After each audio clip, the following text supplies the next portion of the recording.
প্রিয় ভাই বোনেরা, আরেকটি দলের নেতাকে দেখলাম যে উনি কোথায় জানি গিয়েছেন এবং বক্তব্য দিচ্ছেন, তাকে বলে মানুষ শুধু ধরে যে গ্যাস দেন, গ্যাস দেন, গ্যাস নাই, গ্যাস নাই। হ্যাঁ, আমরা তো অস্বীকার করছি না যে গ্যাসের সমস্যা আছে, তবে তার উদ্দেশ্যে আমি বলতে চাই, সেই নেতাদের উদ্দেশ্যে আমি বলতে চাই যারা মঞ্চে বসে পিছনে ফ্যানের বাতাস খেয়েছে, সামনে হারিকেন রেখেছে, সবার উদ্দেশ্যে বলতে চাই, বিএনপি জনগণের কাছে জন্য কাজ করছে।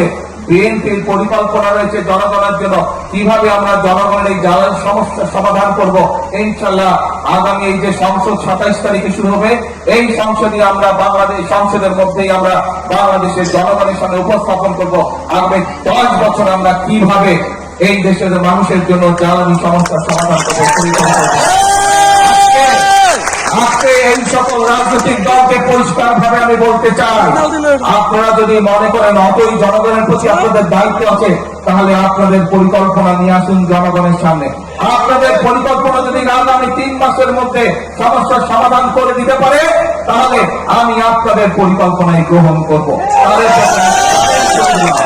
সেই বিদ্যুতের সমস্যা রয়েছে, যেই গ্যাসের সমস্যা রয়েছে, সেইটি সমাধানের জন্য তারা যদি সরকার থেকে ভালো কোনো পরিকল্পনা নিয়ে আসতে পারে, যে পরিকল্পনা আগামী 3 মাসের মধ্যে, বাদ দেন 3 মাস, আরো 3 মাস আমি তাদেরকে দিলাম, যদি 6 মাসের মধ্যে তারা সমস্যার সমাধান করতে পারে, তাহলে তাদের প্রত্যেকটি পরিকল্পনা আমরা বাস্তবায়ন করব।